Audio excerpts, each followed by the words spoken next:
When beginning to use essential oils in your lifestyle changes, guided selection, usage techniques, and safety precautions must be considered, just as you would for any other new activity you're beginning in your life.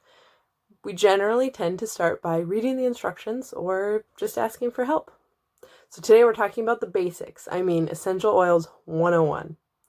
My name is Lauren, and I help empower moms with the knowledge and tools to care for their family with natural solutions and build a business from home during nap time.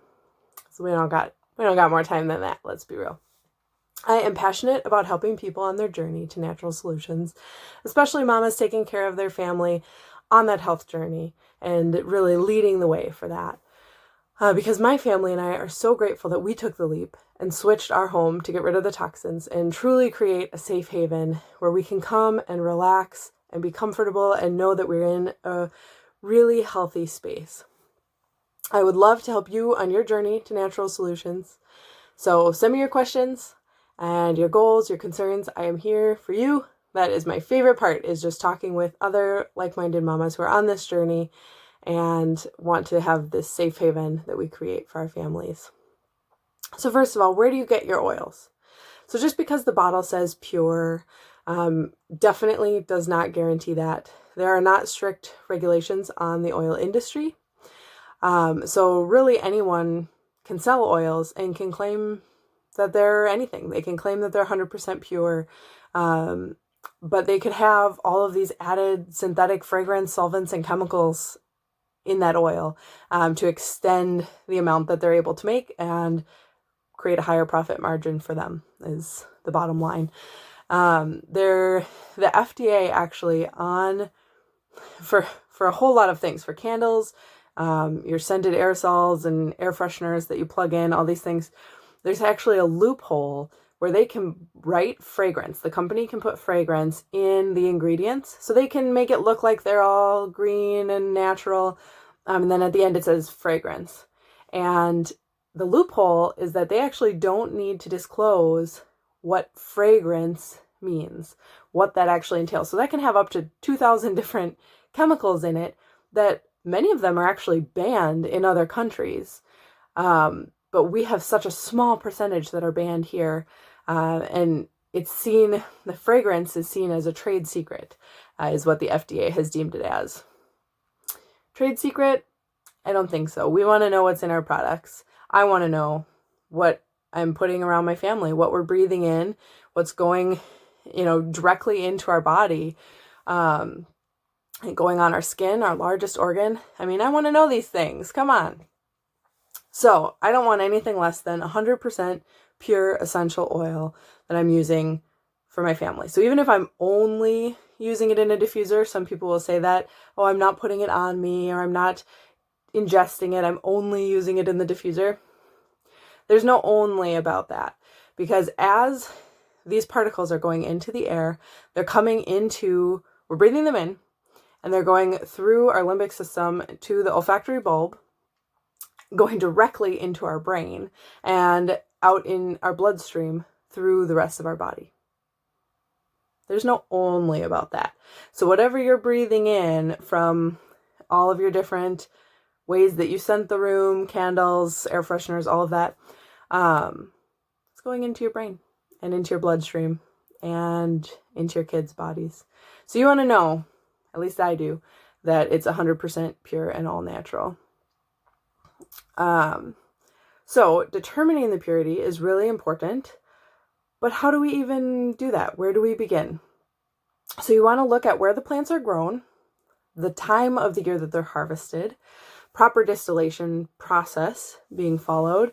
So including like the temperature and the length of time that they're using, whether they're cold pressed, steam distilled, it depends on the plant. So personally, it does concern me that there aren't more regulations. It's really difficult to look into the actual process that companies are using as they are growing, harvesting, or purchasing, even worse, if they're not on the ground for the growing and harvesting, and knowing what's going on there, they're not going to be able to guarantee that the oil is pure, plain and simple. Something like lavender oil is so easily adulterated, so where things are added into it, because linalool is a very easy compound to chemically create. And they can put in this synthetic version to stretch it out. So they may have some of the naturally occurring linalool in it, but then some chemical as well. And if the company then isn't going through a complete, rather extensive process to determine the sourcing and where all of this is coming from, they're not actually going to be able to tell that difference. And most companies, just plain and simple, aren't big enough to have the funds even to be able to do that testing.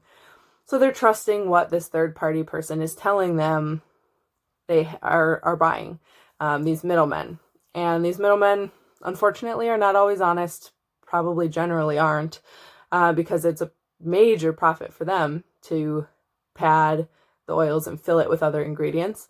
And they're generally not treating the farmers well either. The farmers are making just pennies, barely enough to live off of. So you want a company that is going to be invested at the ground level. They don't need to own their own farms, but they need to be involved in that process from the get-go, from where the seeds are coming from, planting the seeds, harvesting, distillation, testing, and then doing their own company testing as well as third-party testing of these oil batches. So this is where Doterra comes in for me, because I have looked at all sorts of different companies. Believe me, I have done so much research on this, and Doterra is the only company that I have found that can guarantee this process. So they're on the ground the whole time. And not only that, they are not buying farms, they're building farmers. So they're supporting these families. And a lot of times these oils are coming from third world countries. They're coming from very difficult areas. Vetiver is largely sourced in Haiti, somewhere that can really use this income and the job source and the sustainability of that income for their family. But also they're native there. They know what's going on. They understand the climate and all the different changes. And for many, they understand the plant very well too, better than somebody coming in could understand it, because this is something they've grown up doing and it's generational often. So there's this added knowledge there that takes a long time to learn, as far as, when something is just right for harvesting and how you get, the perfect fruit or, the ripeness and, all these things that they're looking at to determine when it is ready for the highest potency essential oil as well. So it's pure, but you also want it to be highly potent. You think of a pear that you eat that's hard versus one that's soft and delicious and sweet. They're very different, and you have a very different outcome as you're eating it. And that's the same with where these oils are coming from. You're going to have a different outcome based on when you're harvesting and everything in that process. So Doterra is the company that I have chosen for my family, because I can, without a doubt, I 100% believe that they are truly the purest, most potent oils on the market. Doterra has the tests to back it up. They run like 30 tests or so on every batch of oils coming in. They have third-party tests done. They run the whole spectrum of these tests. Many companies will just use the GCMS testing, so the gas chromatography mass spectrometry test, which is great, but that's really a bare minimum test that needs to be done. If your company is not doing that, get out of there. There's no chance that they are even remotely pure oils. But there's so much that can't be caught in just the GCMS test. So Doterra is looking at things like lead exposure that was maybe in the soil even and has come through in minuscule amounts into the plant, different metals or other contaminants that could be present in the soil or in the processing, distillation, like any of these steps, something getting added in. They can tell the difference between the natural and chemically derived linalool, for instance, in lavender again. they have this whole spectrum of tests. And not only that, but they're running tests on their own equipment and surfaces and air while they're doing the tests. So they're running the tests on the oil, and they're simultaneously conducting tests on their workspace counters, on the air in the workroom, in the lab, and making sure that none of those things are coming in at any point of this process either, that there's nothing there that could contaminate these oils. So they're 100% pure. They're highly potent because they are sourcing from the best area for each plant, where these essential oils are coming from. They're not cutting corners. They will not sell something if it's not pure. So they will literally lose that profit and wait until they can be assured that they're producing that 100% pure, highly potent product. And in my few years with them, that's happened several times, where they've sent out an email and said, we ran the testing. This product is going to be delayed because it did not meet our quality standards. They didn't sell it anyway. They already had it in their labs. They didn't just go under the table and sell it anyway. They are fully, ethically, morally invested in getting the best product out to all of us, for our families to use and for their own families to use. That's why they even began the company, was because there wasn't something that they felt was quality enough for their own families, and they wanted to change that and change that for the world. And I'm so grateful that they did. It's made such an impact on my family already, being able to use these oils, and I really hope that you can experience what that could do for your family as well. So as we're looking at, so we've talked about purity, we've talked about potency. As you're beginning to maybe use some oils, first of all, again, I highly suggest getting help as you're using these oils. So there's some really great books that I can refer you to, that with a book in a box, you can have your natural living book and your essential oils box, or whatever you decide to store them in, and you can take care of so many things for your family just with that. It's so empowering. I can't even describe to you. I just want you to feel that feeling, and just be empowered to take control of your family's health and be able to make some of those decisions for your family. So reach out to me. Let me know what you have going on, what questions and concerns you have and in your family, and I will do everything I can, reaching out to all my sources and pulling in all this information, to get you off on the best start possible as you're switching to these natural solutions for your healthcare, for your cleaning, having a toxin-free home all around, for managing emotions and mood. It's just incredible what can be done. You can also, there are many providers that you can talk to in this as well. So integrative specialists, so integrative doctors, holistic doctors, who can let you know how some of these things could interact with anything that you're already taking, or what the best process would be as you start to switch off of some of that and switch to a natural solution. So get your doctor involved too. That's so important. So now, as you're using them, there's 3 different main ways that we can use these oils. So aromatically, topically, and internally. So we're going to touch on all 3 of these just briefly. So for aromatic use, essential oils are volatile in nature, so they evaporate really quickly and they fill an area. So breathing them in brings them, like I mentioned earlier, so it comes, through your nose, into your lungs, it's going into your brain's olfactory system and then through your body. So from just a simple sniff of these oils, they absorb into your bloodstream, and travel all around. The oils are eventually excreted via your kidney, lungs, and pores. So they kind of make their way through, do their thing, help your body systems, and give you that support, and then they make their way out.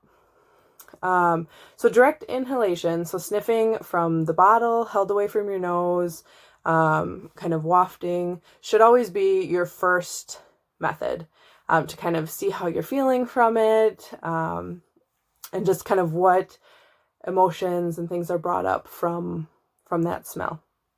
You can use a clothespin to clip a cotton ball on and clip it onto your shirt. Put some oil on that cotton ball. When you're diffusing the oils in the air, you want a cool mist ultrasonic diffuser, something that's not going to change. You don't want the heat at all because that can change the properties of some of the oils. So you just want the cool mist. You want to make sure that it's a high, like a medical grade plastic, if you're using plastic, or you can get ceramic diffusers. You don't want one of the cheap, low quality plastics because some of the oils, such as lemon, can actually break that down. And so you don't want to be breathing in those small plastic pieces coming in the air. That kind of defeats the purpose of all of this. Topically, so putting on your skin, allows the chemical constituents of the essential oil to combine with the natural sebum of your skin for fast absorption into your body. So the muscles and surrounding tissues receive the benefits of the essential oils as they travel towards your bloodstream. So this is kind of, as you're looking at which method you're going to use for different reasons and different oils, you're going to think about where you want the most effect. So if I have a headache, I'm probably going to diffuse some peppermint, maybe some wild orange for some uplifting. But then I generally will also put the past tense right on the back of my skull, on my spine and just at the base there, or rub some onto my temples, depending on where the headache is. If I have a sore on, or a burn, I've used lavender on an oven burn. Oh my goodness, I was so grateful. But I put that right on there. I'm not diffusing it in the air to help with my burn, if that makes sense. I want to put it right where it's going to be closest to the area of concern. And when you apply to your skin, you get the aromatherapy benefits as well, because you're still going to smell that in the air as it's absorbing into your skin. You never want to put it directly in your eyes or directly in your ears, or up your nose. You're breathing it in, but you're not going to put any actual liquid oil in there.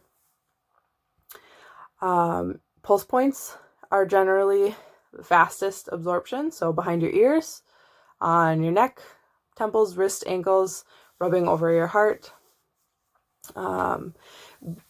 Neat versus diluted is also something you'll commonly hear. So applying an essential oil neat means that you're not adding any other carrier oil to it. You're just directly applying this to your skin.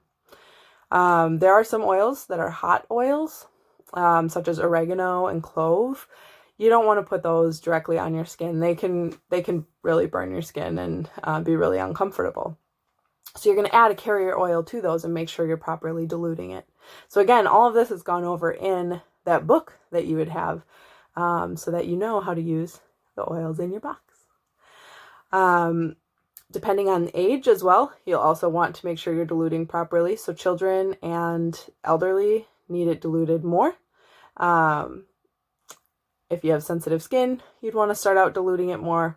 In general, with essential oils, as long as you're using the high quality, potent essential oil, less is more. Start with less, work up, and see what you're needing and when it will start having the effect that you're hoping for.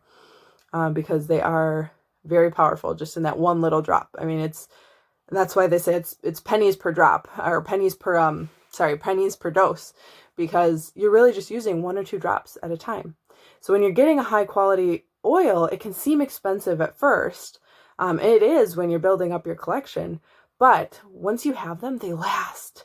And you have all these solutions that are so much cheaper than, a doctor's visit for my headache or for my ear hurting. I put basil behind my ears because my ears collect water in the shower, and it's really painful. And it's something I have gone to the doctor before for this and paid a lot of money, but they didn't have a solution. They said it's not infected. There's really nothing we could do for it other than put ear tubes in, and we don't recommend that. So they basically just said, deal with it. If it gets to be excruciatingly painful, then we'll surgically add some tubes to your ears to drain it. But I put basil on, and I can literally feel it draining after the shower with some basil behind my ears. So it's so much cheaper than those doctor's visits too. And don't get me wrong, I love me some Western medicine. So there is a time and a place for doctors, and I'm very grateful for them, very grateful for, hospital settings and all of these things when we need it. But if I can avoid that and have a safe, natural solution for my family at home, I don't have to take them out to the doctor. I don't have to figure out how to get everybody in the car and get there. I'm going to do that. So then finally, internal use. This is an ongoing debate, and I highly recommend doing some research and determining for yourself what you would like to do. So speak with an integrative medicine doctor that can really help make the decision for you. But 100% you have to make sure that your oils are truly pure and are labeled GRAS, so GRAS, which is a food grade essential oil, generally recognized as safe is what GRAS stands for. So you need to make sure all those things are in place, and then internal usage can be an extremely effective and safe way for these essential oils to benefit your body. So there's several different carrier oils that you can use. We talked about that for your skin. My favorites, so coconut oil, fractionated coconut oil is most commonly used. You want fractionated so that it doesn't harden again while it's sitting out, if you've experienced that with your coconut oil from the store. But a favorite of mine with my 2-year-old is jojoba oil. It's really rich in, it's really natural, like close to the natural sebum of your skin is what I'm trying to say. So it's naturally greaseless. It's easily absorbable. So it's often in face and body care products. So if if she's starting to get a little bit of a cold, I can put some in my hand and I usually kind of fill the palm of my hand, and then I'll just put 2 drops of oil in. So, 1 drop of one drop of another, depending on what I'm wanting, what's going on. And then I'll run my hand under the bath water. So it's blending into that jojoba oil. So it's getting very diluted. And then it's going into that bath water too. And the jojoba oil will help it kind of spread out throughout that bath water a bit too. Because oil and water don't actually mix. So you want to make sure that you've got the carrier oil in there so it's dividing up even smaller. And then that oil is going to spread out in all the little beadlets on your water like you're used to seeing. Sweet almond oil is also great. That's really rich in vitamins B and E, but it does have a shorter shelf life, so I don't recommend starting with this. And if anyone in your family has nut allergies of any kind, you wouldn't want to use this one. So that's why it's much less common, because it can't be used as widely and it doesn't last as long. But there are some really great recipes and things with the sweet almond oil in it as well. You just want to make sure you're labeling which carrier oil you're using in your bottles if you're doing more than just one kind. So essential oils can become a part of your daily routine. You just need to give them a chance to work for you. Each person is beautifully different, so the same oil isn't going to work for the same person in the same way. It's going to always look different. And even as you're growing and changing and experiencing different things, the oil may react differently for you. So we can start with one thing and then try another and then maybe come back to something another time. So it's really just about learning these basics, getting a hold of all of this so that you feel empowered to be able to make these decisions for your own family and to start kind of playing around safely with some of these options. Getting out that book, looking at some of the recipes and figuring out where the best starting place is for you. So stay tuned. We're going to keep talking about different ways to create your own essential oil rituals, DIY recipes for getting the toxins out of your home, and ways to start with natural skincare products and all of that beautiful stuff. So stay tuned and stay joyful.